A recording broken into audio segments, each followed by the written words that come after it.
You're listening to Inside Eyes, and I'm your host, Laura Northrup.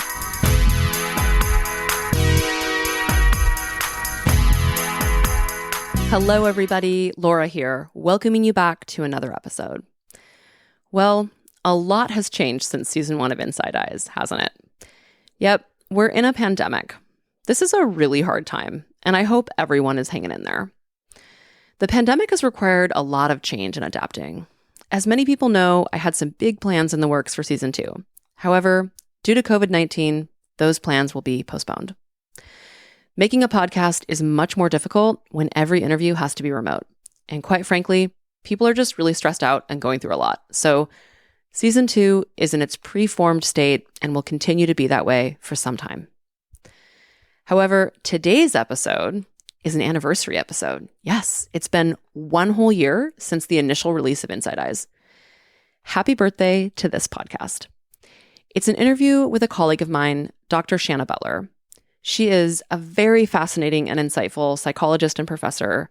She's also a co-founder of Sage Institute for Psychedelic Psychotherapy. Sage Institute is how Shanna and I met. It's a training program and community mental health clinic offering affordable sliding scale psychedelic psychotherapy in Oakland, California. It is the first of its kind. It's amazing. I was very lucky and had the opportunity to train in ketamine-assisted therapy at Sage Institute and work alongside Shanna as a clinical supervisor. And wow, y'all, it is such a treat to have her on the show. Shanna and I had designed a retreat that would have been offered in June this year about how to create ritual space within one's own cultural lineage. However, COVID-19 happened, so there was no retreat. But rather than forgo it altogether, we decided to do this episode. So that's what we're going to be talking about today. And I feel this episode is super important because we can't really talk about entheogenic and psychedelic journey work to heal sexual trauma or any other kind of trauma without talking about ritual, because ritual is an important component to this healing. And if you're dipping into this world at all, you may have noticed that a lot of people practice rituals for altered state work that are not from their own lineages or communities. We'll talk more about that in the interview. It's not always a bad thing, but oftentimes it can be very harmful and exploitative. So I'm super excited for this conversation. We talk about myths, spirituality, politics, queerness, finding the sacred at any moment, and what goes into living a magical life. And one final note. It is COVID, y'all. This interview was recorded outside from 6 feet away in a location that includes birds and all other kinds of noise-making entities. Nothing wildly distracting, but it feels important to acknowledge that the luxury of in-person interviews in a tightly controlled container of indoor space is not currently available. So enjoy the birds, and here's to new ways of containing space. So I was thinking we could start with just talking a little bit about what is a ritual and what does it mean to perform one within one's own lineage? Great question. Good place to start. So for me, a ritual is an intentional act, and that all rituals start with an intention. And in the lineages that I have been taught, that's the most important aspect of the ritual. It's the piece that binds it all together, that keeps it flowing, that allows it to move and keeps us anchored and grounded throughout the process. And it also helps us ask the question, what are we doing and why? And I really like this idea because it allows for so much freedom and spontaneity and creativity. Some rituals, and I think often rituals have the stereotype of needing to have a great deal of planning and detail and ceremony and time invested. And some rituals really do that, and those are amazing and beautiful. But some rituals also just sort of arrive in the moment and ask to be lived out. And rituals can be as spontaneous as what you and I are doing sitting here today, which is creating a ritual space to talk about ritual. So it can really range in that way. But rituals like to have a container, in my experience. And I think no matter how spontaneous or planned they are, when I think of a container for a ritual, I think of circles of sacred space, so that the intention and the way that we hold it is sort of carved out and delineated from regular life, that we can create these circles with our intention and with our energies. And then the second part of your question is really important. To create and perform ritual within one's lineage is also part of what I feel to be the sacred intention. So the magic that we're invoking, or that I like to invoke, is knowingly or unknowingly taken from somewhere. And whether that's our own psyche, our own intrapsychic process, our own lineage, or is it borrowed from somewhere else? Is it appropriated from somewhere else?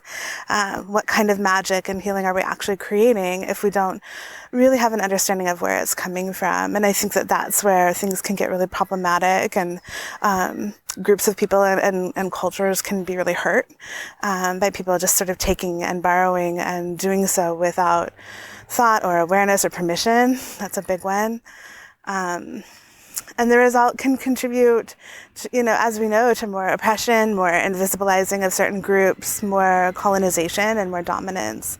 And so knowing what our intention is, what we're trying to create, and is this in the service of all people? Like, is there any harm that's being done by the ritual acts that we create? Is really vital, I think, in part of creating that sacred container. Yeah, it makes me think the word that's coming to mind is almost like spiritual respect. Like there's actually harm that can be done in not respecting your own lineage or other people's lineages by appropriating or stealing somebody else's way of creating ritual or spirituality without sort of some kind of relationship or context.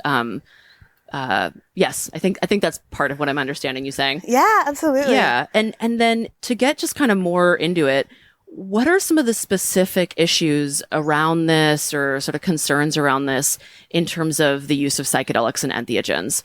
Because obviously with psychedelics and entheogens, there's so much ritual, and there's so much practicing outside of people's own lineages. And yeah, just curious about what some of those issues are, what your thoughts are on that. Well, I think that, so I'm a white person, and I identify as white, and have, been working on unlearning white privilege and dismantling white supremacy within myself for a long time, and continue to do that work very humbly. And I think what I've noticed in that work is that there's just been a lot of disconnection from my lineages that has required reclaiming. So who were my ancestors, and what were their spiritual practices before Christianity came along and really severed those ties? And this goes way back, hundreds and hundreds of years. And so I think that there is such a lack for a lot of people that identify as white, that there's a disconnection. But then around spiritual tradition, other than kind of contemporary Christianity or Catholicism, which is hurtful and problematic for a lot of people, and is unrelatable for me at this point. And so I think that there's this longing for reconnection that is really understandable. But then the other thing that white privilege and white supremacy teaches is that it's okay to take, and it's okay to dominate, and it's okay to be self-serving around one's own needs, no matter who it might harm. And so thinking about psychedelic work or the use of entheogens and these different circles that come together for the sake of healing, I understand why those circles come together and how much they've benefited people. And the question of who is being harmed by the circles coming together, who's not being thought of, how are the kind of originating sources of these medicines, the communities that offer them, how are they being held and taken into account? That, these are questions that I think lots of people are trying to ask or are asking, but then there's also a lot of people who aren't asking. And there's also a long history of, sort of that white Western seeker or researcher or individual kind of coming into and penetrating these different communities and indigenous circles, and maybe taking without really understanding the impact of what their presence means and how that will irrevocably change the setting. And I'm thinking about Maria Sabina and the research that was being done in the 50s. Well, first of all, who she was this powerful healer in her community in southern Mexico, and using psilocybin, a form of a version of mushrooms that grew in that area, and was sort of befriended by a white Western researcher, and he really exposed both her lineage and her medicine for the sake of healing for others, but without really understanding what the impact would be of drawing so much attention to this tradition and lineage that had been going on for hundreds of years probably, and passed on to Maria. And the impact was horrific for her, and the way that it disrupted her entire community. And this was, I think, mid to late 50s, early 60s, but situations like that have continued on, I think, to this day. That sort of colonizing mind, and we can take what we want for our own use without thought of impact. I don't know if that answers your question directly, but it does. It's great. Yeah. And, I know that I sent you a little article about cultural appropriation, and just like sort of there was a little blurb in it about thinking about cultural appropriation from an attachment perspective.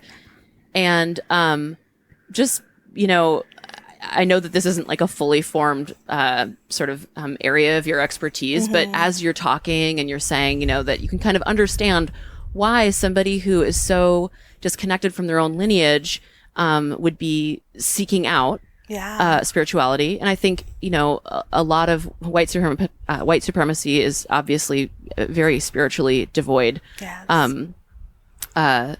Process, state of being, way of acting. But yeah, I guess I just wonder if there's anything that off the top of your head you think about that kind of idea that that going out and appropriating something else because there's sort of a void in yourself, just thinking about it from an attachment or a trauma perspective. Yeah. I mean, honestly, the first word that came to mind outside of attachment and trauma was narcissism. Yeah, most definitely.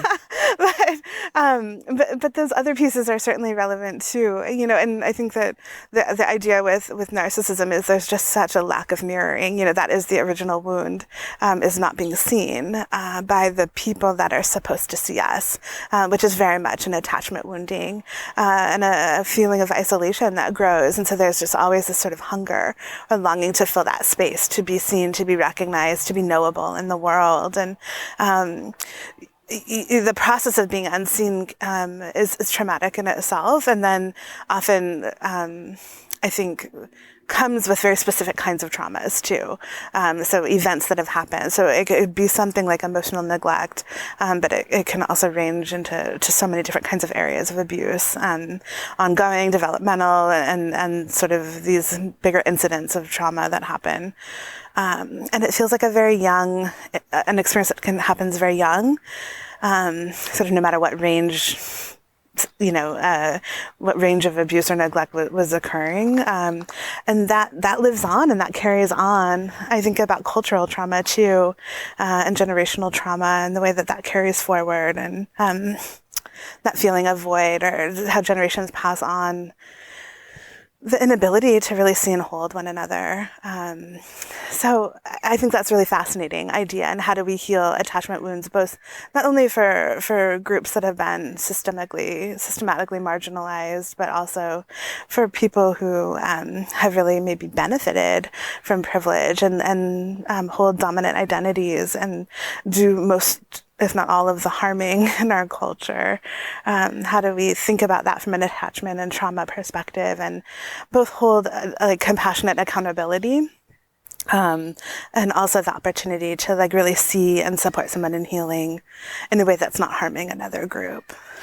Yeah, I love what you're saying. And it also just makes me think about how there's so many ideas in Western psychology that are very individual focused, but are actually quite applicable to community, to culture. And maybe this is just sort of an area of one that, since we're on the topic of white supremacy or colonization, that so much of that produces, I think, the spiritual void or just the void internally in the oppressor. And then the process of taking and extracting from others just continues. That is sort of the coping mechanism or the solution that's offered is like, okay, you feel this intense void inside because culturally, I mean, as a white person, I can also say, you know, I feel like there's a deep lack of, when you say like lack of being seen, I think there's maybe an importance in kind of understanding what being seen means, but definitely like a lack of being seen as a human being and spiritual, like a spiritual being. Yes. And then from there, the cultural solution that's offered is take it from someone else. Yes. You don't actually have to sort of heal and develop this in yourself, but it's totally appropriate and culturally supported to extract without regard for others, which then dehumanizes others and just continues the dehumanizing. Yes. Yeah, absolutely. It reminds me of the false promise of capitalism, right? You know, what you're describing, that, you know, that we have this, you and I are speaking sort of the we as white people have this void that has maybe generationally been passed on, and the disconnect of numbing and what it means to have participated in the harm and oppression of other people for generations, and the numbing and disconnect that can happen around that. And the over-focus on individualism and accumulation as a solution. There's this author I really like, his last name is Cushman, Philip Cushman, and he writes about the contemporary Western bounded self. And it's this self that is constrained, bound, and the only viable solution is to fill with goods, and to fill with capitalism, basically. So if we strive and take, that there's this false promise of fulfillment, and even spiritual gratification that we'll be happy. And we all know that that's not true, yet it continues to happen. And even here, as we're in the midst of COVID, and there's so many people thinking and talking and protesting, well, all kinds of things right now, but specifically the notion of capitalism over health and safety is what I'm thinking about. You know, the drive to return to economic, you know, kind of the economic pace that we were at before, rather than really think about centering care and protection and health for all people, not just the people who have strong and healthy immune systems, but all people. You know, that is part of that capitalistic void that I think really is a plague, and continues the stratification in our society and perpetuates so many things. You know, all of the injustices, racial injustice, you know, sexism, homophobia, transphobia. I think that can all be sort of traced and intertwined with this notion of capitalism and dehumanization that happens. Yeah. Well, so going back to ritual, although we're in a ritual and I love this ritual. It's going great. But so, yeah, and maybe not going back to it as though it's a separate topic, but just kind of continue on with that. What are the major components that you would say go into creating a ritual for people? And really, like, for some people, you know, even this concept of ritual, I actually remember the first time anyone ever said ritual. I was in a class in college at Evergreen State College, and this person said ritual and started doing all these kind of like unusual things. And I was like, what is this idea? What is this ritual thing? Like, it was so confusing to me. Now it's, you know, whatever, a big part of my life. But I just, for people who don't even really have an understanding of what would go into one or that concept, wondering what you think major components are.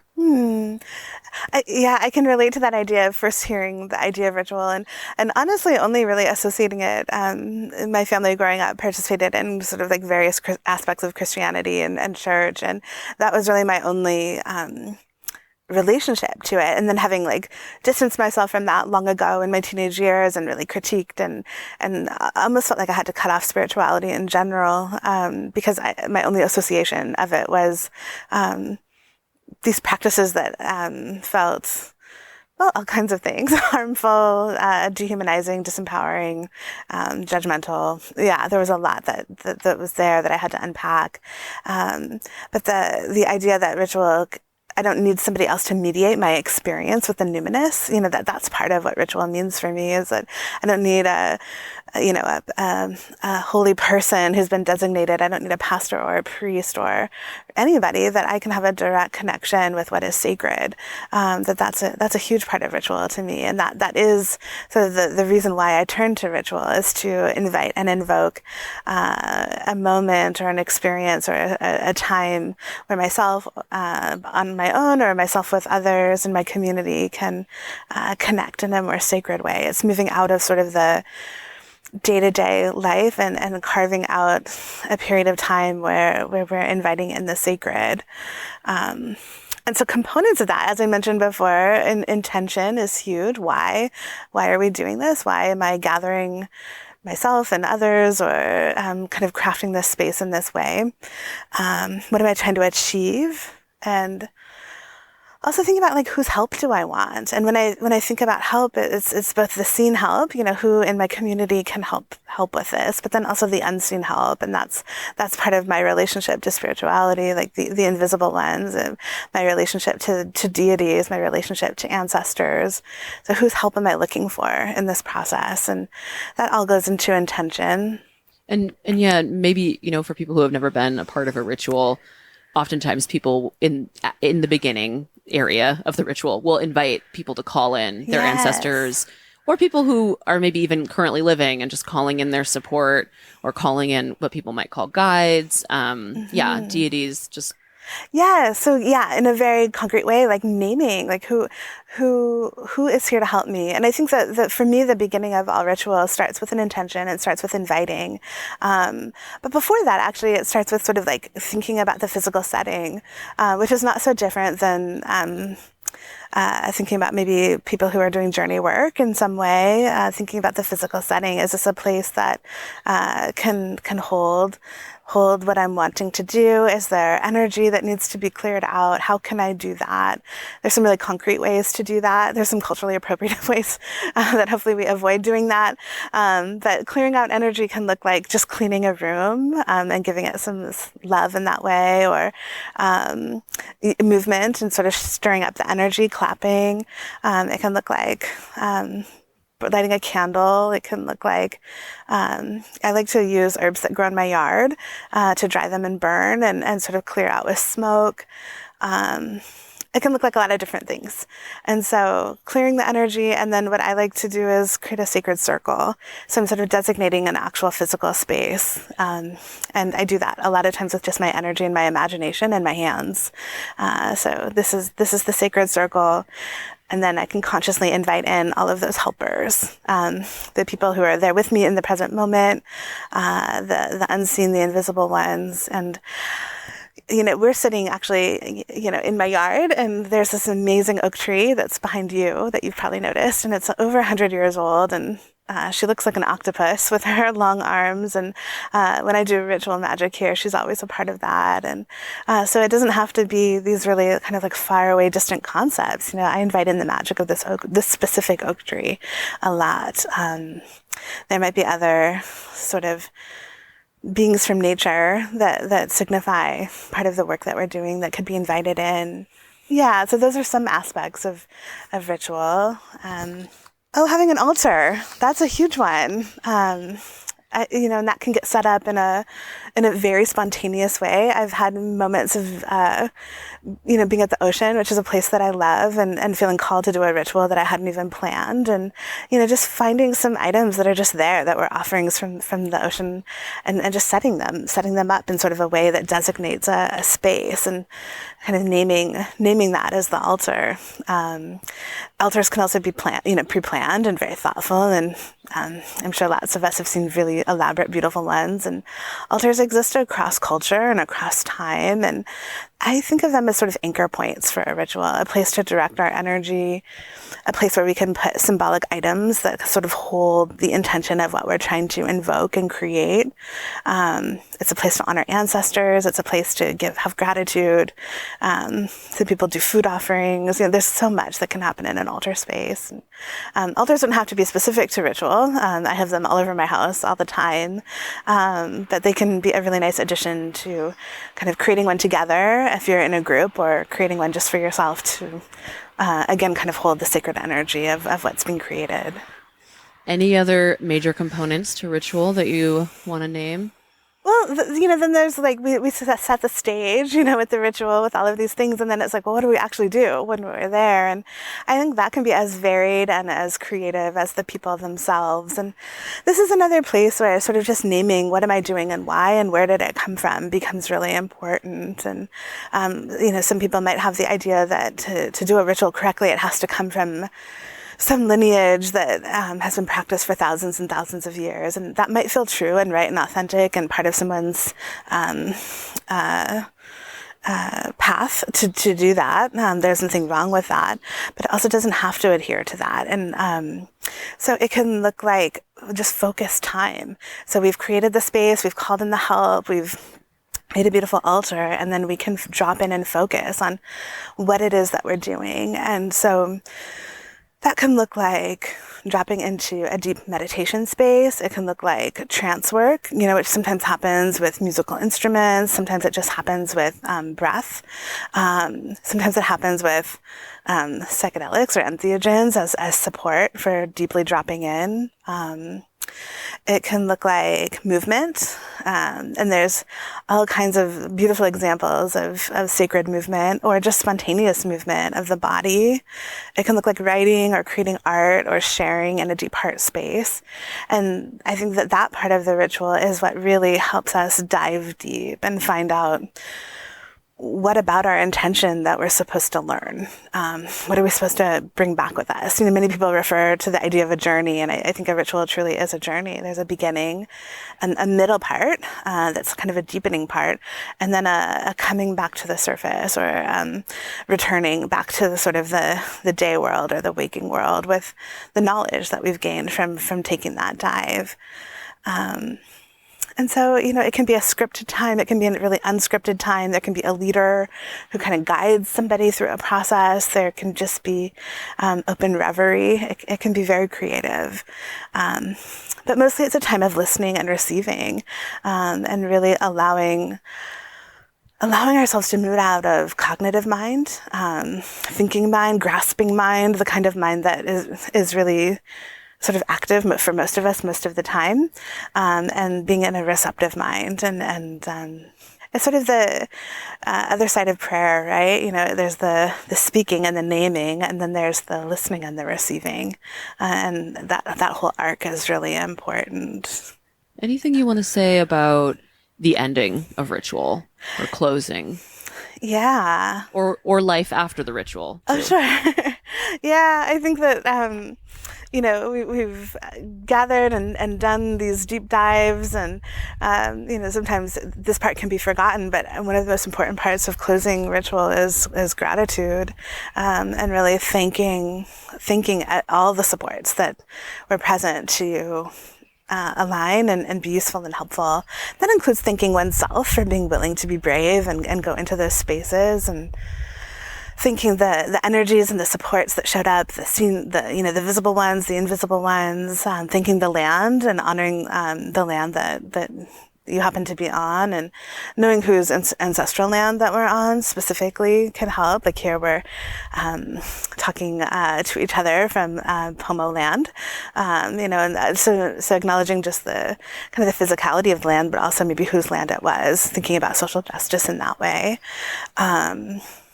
So closing in gratitude and releasing the energies and acknowledging that we're stepping from sacred space back into maybe more of the day-to-day world or the mundane world, and honoring that that's a transition.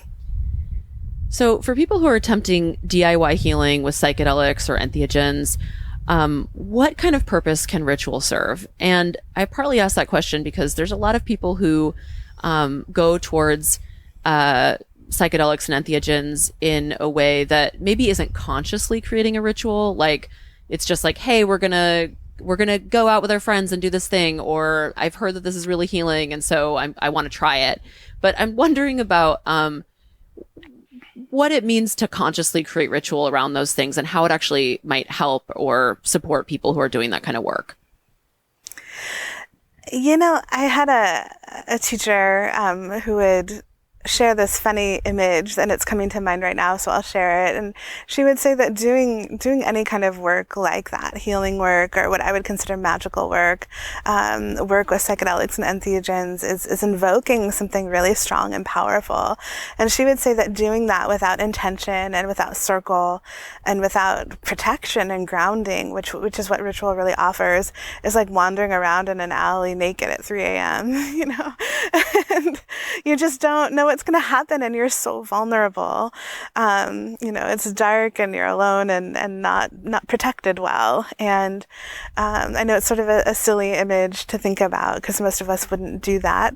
But when we kind of embark on unknown territory, as I'm aware that psychedelics and entheogen use can be, we don't know what's going to happen per se when somebody chooses to engage with those different medicines, that it's really helpful to have an anchor point and to have a reason why.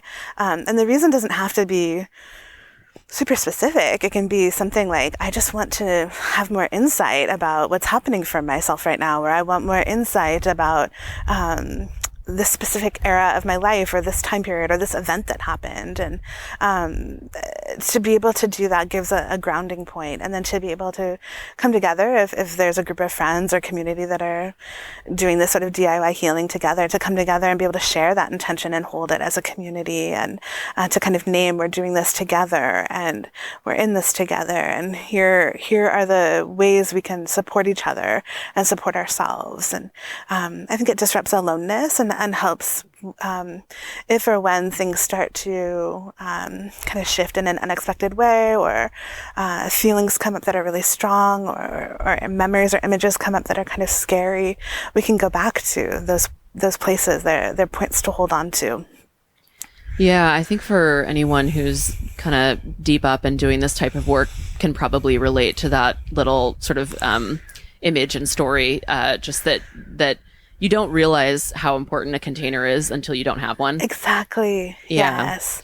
And I also just want to throw out there, I'm a big proponent that I don't think I know that in this kind of world, there's a lot of negativity around what's called recreational use of psychedelics and entheogens. And I just want to throw out there that also the intention could just be play. Absolutely. Yeah. Levity, play, joy, reconnecting with one's own body and one's own imagination. That is a beautiful intention. We can have that intention and it might go a really different direction, as life does. And as I think engagement with some of these different substances can offer. But then there's something to come back to around that. My intention was play, and I'm in this really different feeling right now. Maybe I'm in a feeling of a lot of fear. And I wonder how that might connect to my ability to play. When I'm afraid, I shut down, or, there's so much to learn, and to be able to connect to those pieces.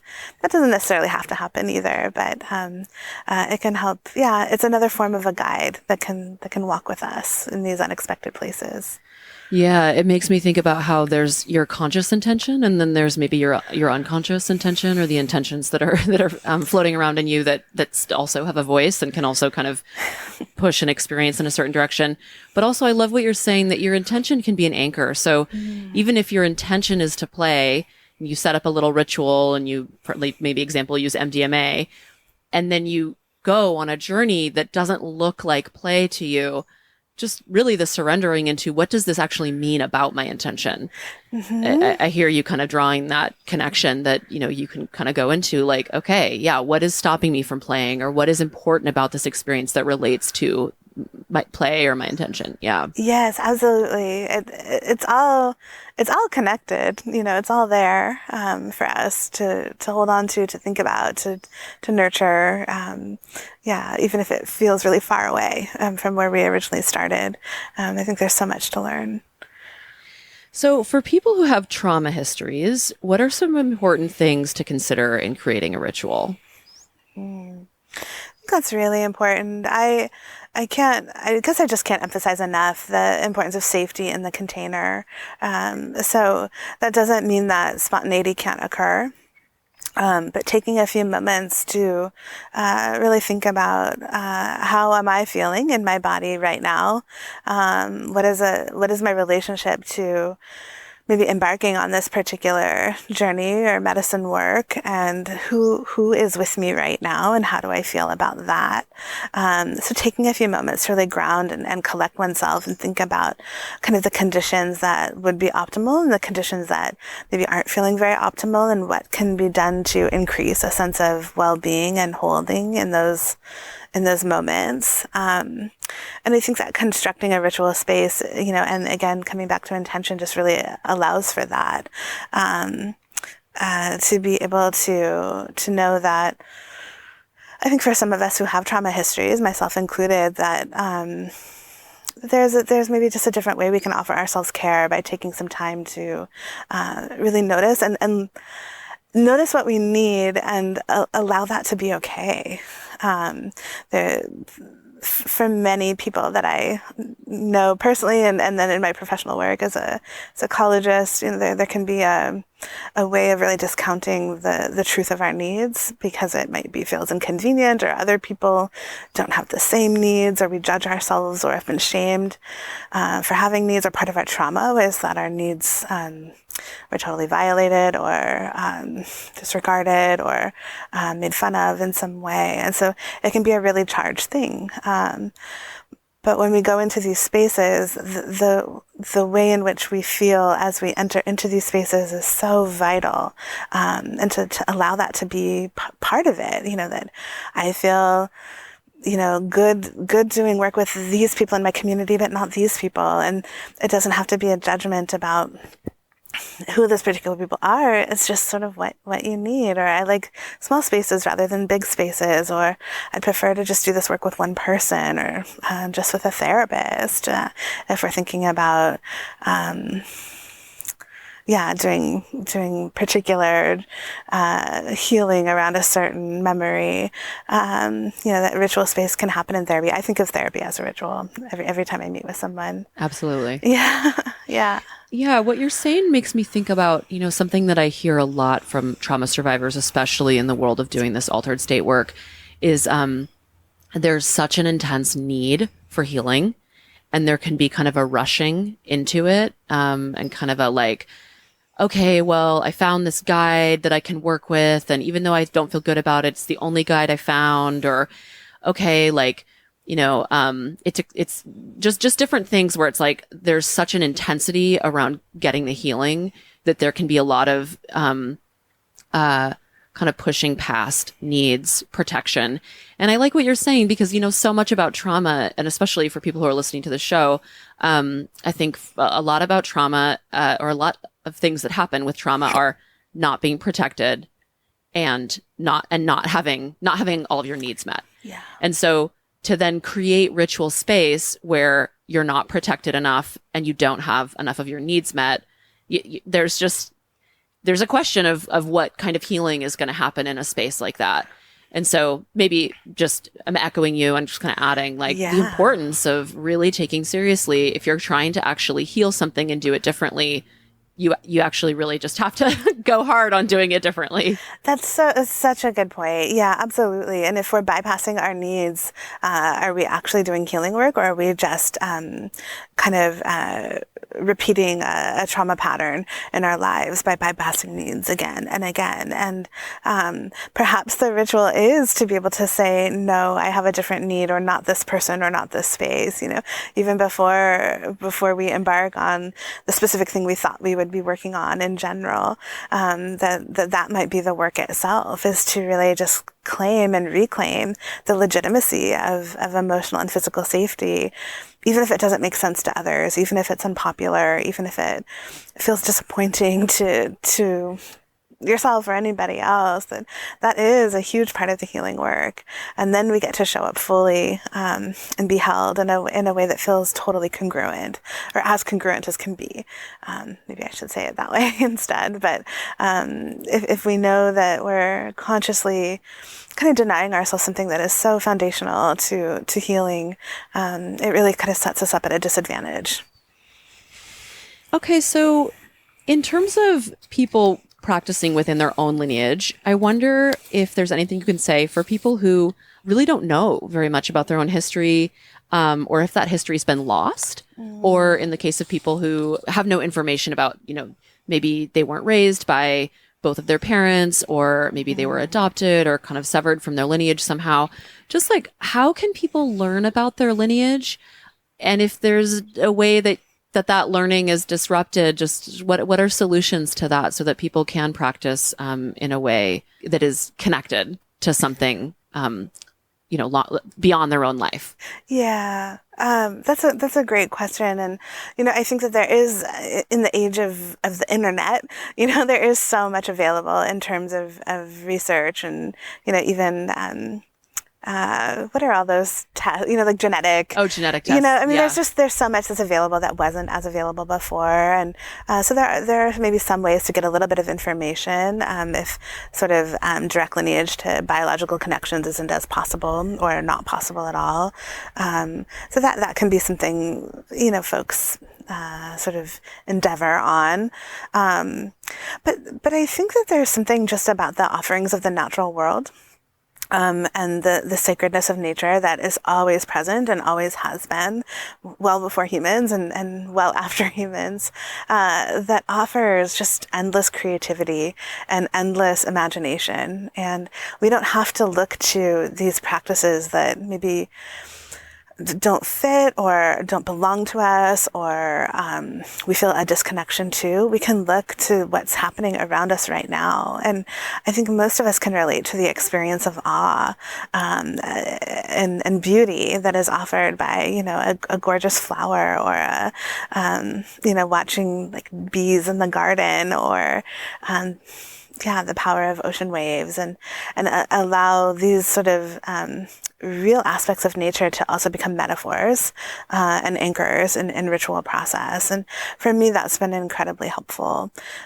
So if there is a disconnection, and I'm still in a learning process around my own cultural lineage, and sort of what the earth-based spiritualities were like for English and Irish people well before Christianity came along and really severed those ties and burned the witches and made it such that it was outlawed. And part of my family is also Jewish, and so there's a long history of Jewish mysticism that is so intriguing to me that I'm just in the early beginnings of learning about, and feel so grateful to know that about my family, and know that there's actually a lot of reclaiming happening around those traditions currently.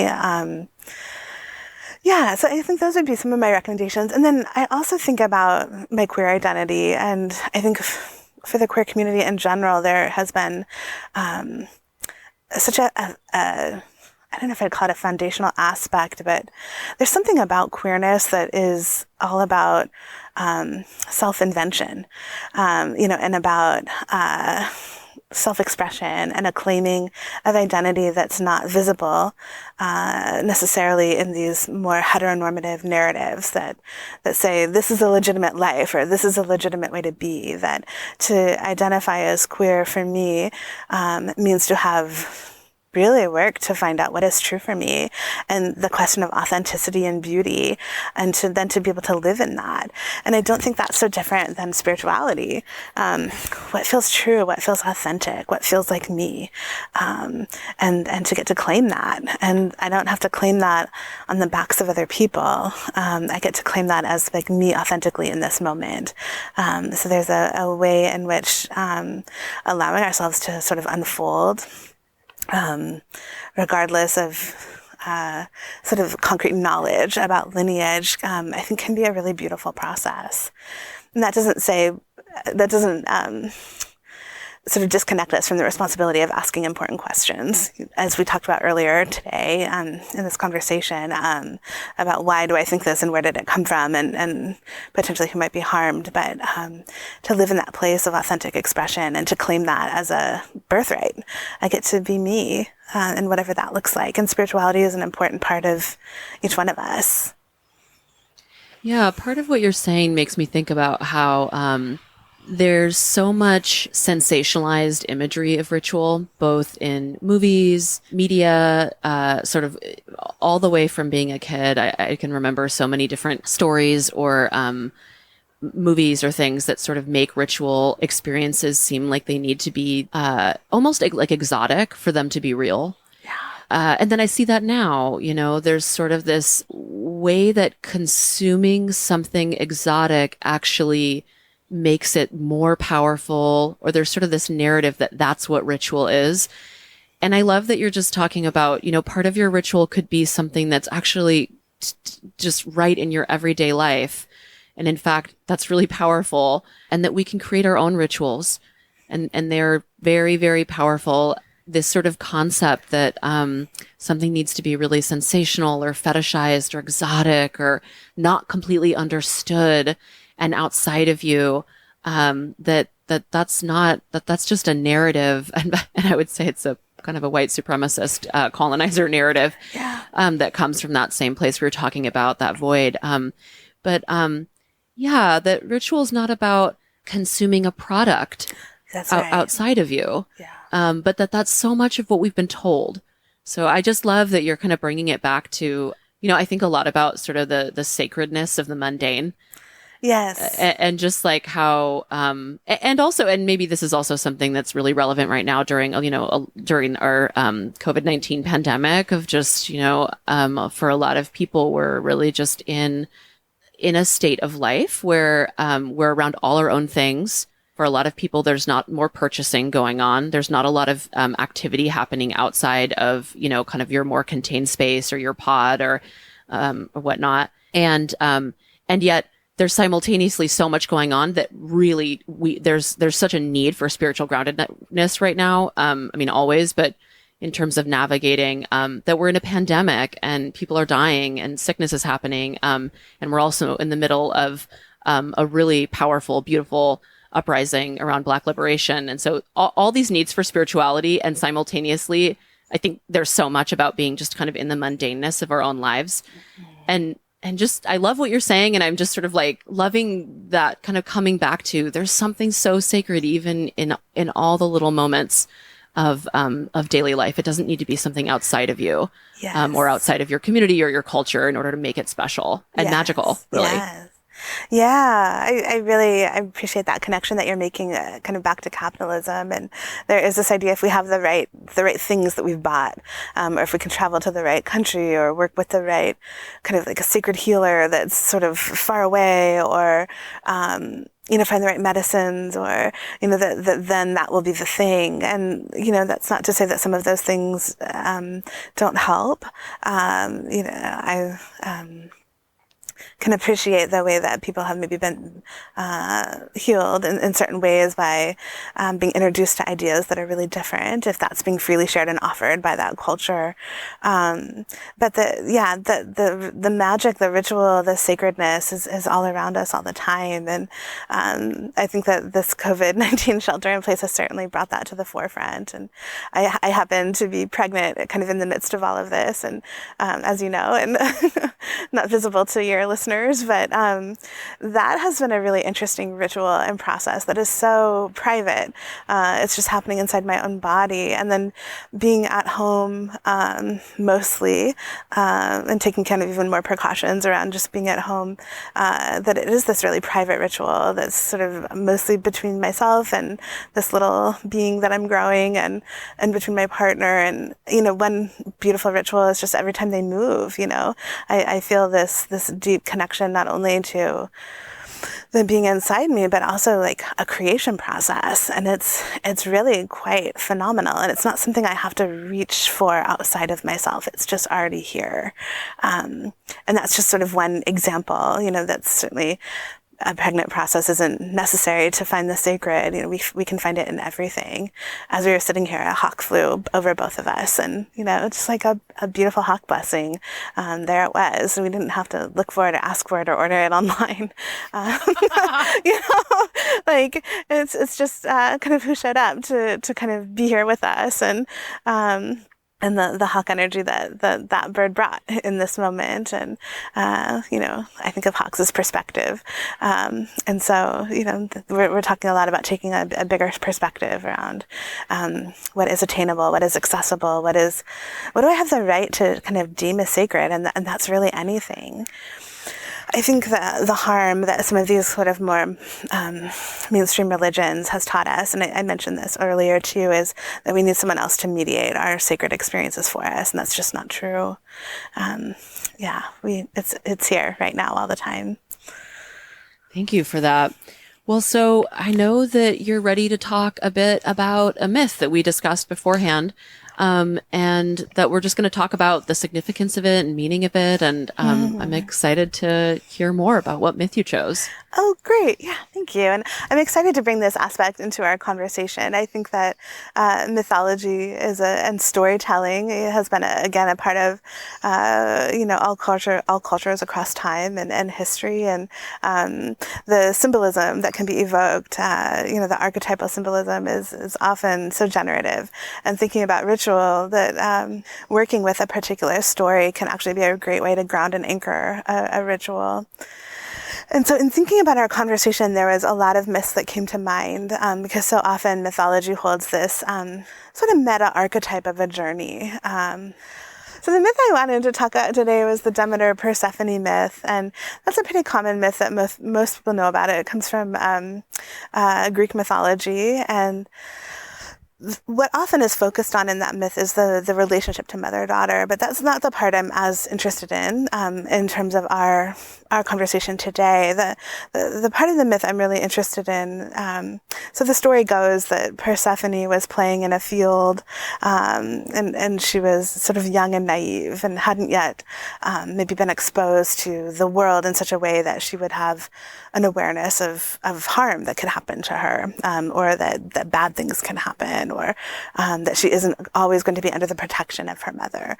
And so she's playing in this field and with flowers, and life is beautiful and lovely and good. And as she's gazing at this one beautiful flower in the meadow, the earth opens up, and Hades comes. And Hades is the god of the underworld. And one of the tellings of this myth describes this action as Hades emerging from the earth and pulling her downwards and backwards into the underworld. And it's that particular moment that I think about in terms of journey work, healing, and the idea that things happen in life that pull us downwards and backwards without our consent, and we find ourselves in the underworld, and then what do we do from that point? So Persephone finds herself in the underworld with Hades, being asked to marry him and preside as queen of the underworld down there. Meanwhile, above the underworld, in the sort of middle world, her mother and is very distraught and searching for her, which is a lot of what the myth talks about, kind of that search for Persephone and their ability to kind of find each other and be reunited. But I'm curious and think a lot about the experience of Persephone being in the underworld. And what eventually happens in her time down there is that she finds her own way. She finds her own way in her own relationship to being queen of the underworld, to presiding over the dead, the beloved dead. And she eventually is given the choice to return to her mother. And what she chooses before returning is to actually consume pomegranate seeds, which binds her to the underworld. And so by kind of consuming food of the underworld, she is now part of the underworld. And she returns to her mom and to sort of the life she knew, but only for 6 months out of the year. And then she goes back into the underworld. So that's sort of thought to be the time of winter is when she's in the underworld, and when she reemerges is spring. And there's something about this cyclical visit to the places that are less visible, to the places that are sacred, to visiting the parts of us that maybe feel dead, the parts of us that feel inaccessible, unattainable, scary, our ghosts, all of that. And the way in which Persephone didn't choose that event to occur, but she also found tremendous meaning from it once she was there, and then determined that it was an important place for her to visit again and again. And I think that ritual and creating sacred space offers us a way to return to those places, not as not as a person that is reliving the backwards, downwards pull that originally brought her there, but as a person who has consumed the pomegranate seeds and has decided, this is part of me, this is part of my life, this is part of my history, and this is who makes me me. And I can find a place of empowerment and a place of choice around returning here again and again so that I can know this fully, and that I can sit in the sacredness of this too is me. This isn't a part I have to split. This isn't a part I have to deny, or even fear. And I know that that's a big one, especially for trauma survivors, that there's so much fear about returning to these places that feel obscure, that feel dark, that feel so lonely, that feels like we never wanted to go there in the first place and we were forced there. And yet that too is me. These are the places that live inside me. And can I journey there and know that I also get to return to the other parts of my life too, to the springtime, to the above world, to the parts where things are blooming and flourishing too. Yeah, this narrative that you're describing, I think one thing about it that feels really useful for people who are surviving trauma is, oftentimes there can be this impulse to get away from trauma or get over trauma, or somehow make it in the past. But really this process of building a relationship to it over time, which actually allows you to consent to go back into it, and integrate it. Really integrate it. It's a part of your life. It's a part of your story. And what does it mean to integrate it rather than to kind of keep it separate, keep it something that is you're trying to get away from rather than live with a relationship to. Yes. Well, I'm glad you brought that word in, integration, because we didn't actually talk about that as much in relationship to ritual. And when we're thinking about any kind of healing work, and especially if someone is engaging in any kind of like psychedelic psychotherapy or just DIY healing, that the integration, the act itself or the ritual itself is just the beginning. And the integration of what has come from that experience is so important. And that can go on for, a lifetime, really. I'm thinking about healing work that I've done in various ways. And there's pieces I'm still sort of nurturing and holding and looking at from different sides and perspectives. And, the integration is so vital. And I think that is what creating a relationship to the trauma experiences offers, or what Persephone is really sort of demonstrating in this myth, that there is a conscious container, a ritual of returning. And each time she returns, it's never the same. That a whole season has passed, a whole season of living, of learning, of wisdom, of engagement, and of integration. And so every time we return to these places, or to the underworld, if we want to call it that, the underworld is a sacred place, and to visit there and to go there, we need help and support, and it can be incredibly generative. And I understand why it can be scary for some people. So that's where kind of the help and the grounding and the containing all really matters.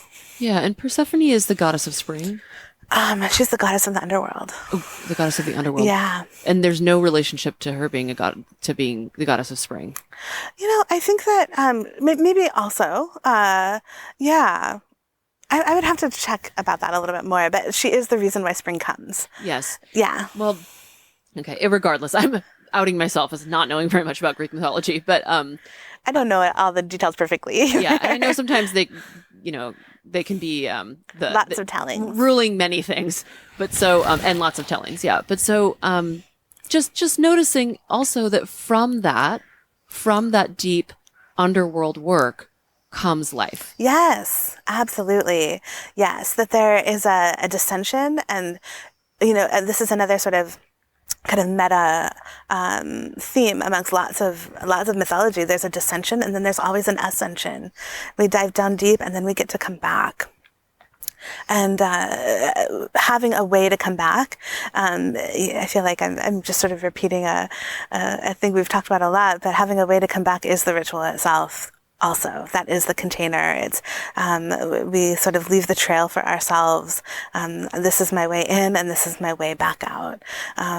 For a lot of folks who've survived trauma, those experiences can feel like there was no beginning and there was no end.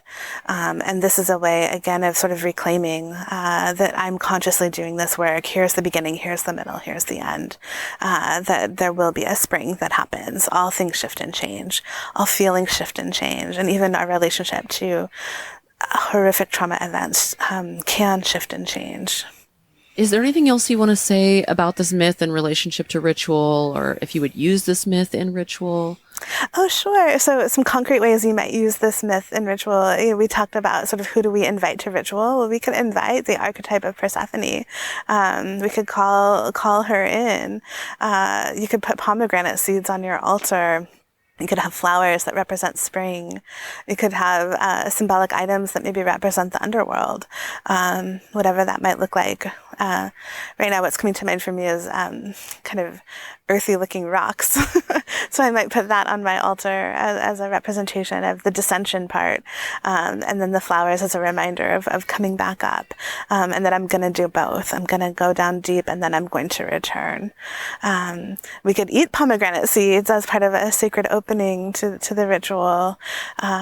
We could think about the power of Persephone and do some writing or some invoking of the energy of what it means to feel pulled downward into something that we had no consent or choice around, and then to find our way of holding that event with an understanding and a compassion that we may not have chosen it, but it is something we lived through and survived as best we could, no matter what happened. We did the best we could to survive, and to make meaning of it at the pace and the accessibility rate that was possible for each of us. So those might be some concrete ways. There's a really beautiful poem about Persephone that's written by Louise Gluck, and it's in her book called Averno, and I definitely recommend that if anyone wants to do. Reading the myth itself is wonderful. I really like this collection of stories about Demeter Persephone called The Long Journey Home, written by Christine Downing, who's incredible, an incredible writer and mythologist and professor and mentor. And then Louise Gluck's poem, which I'm not remembering the title, but it's easy to find in her book of Averno. So that might be some places for people to look if they want to know more about this particular myth. But certainly it's widely available, and there's lots of myths that could sort of hold this particular ascension or descension ascension symbolic process. And it's a fun way to kind of think, fun and powerful way to think kind of outside of our individual experience and feel connected to the collective in that way. Yeah, and because most certainly, with a lot of myths, they're talking about a very human experience. This is not just something that only some people experience. All of us have our moments of going into, descending and then ascending. Yeah. And I think particularly whether we identify with the word trauma or not, I think most people can identify with an experience of shock or surprise or having life present us with something that we had no idea was coming and we did not want to engage with. That it's hard to get through life without having one of those experiences. And a lot of times it can feel like a betrayal. It can feel, I know a lot of people have been having that response about COVID. The sense of shock and disappointment and betrayal and grief that has come with having life grind to a halt in such a dramatic way. And then certainly thinking about the just incredible actions and social justice sort of responses to the murders and killings of Black individuals recently, Black and POC individuals, and police brutality. That these events that catapult us into processes of total grief and devastation, but also change.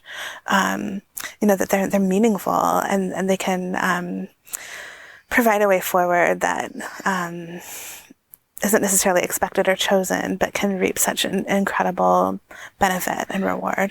Yeah, that also just tying back into capitalism and white supremacy. I just think about when we try to prolong spring.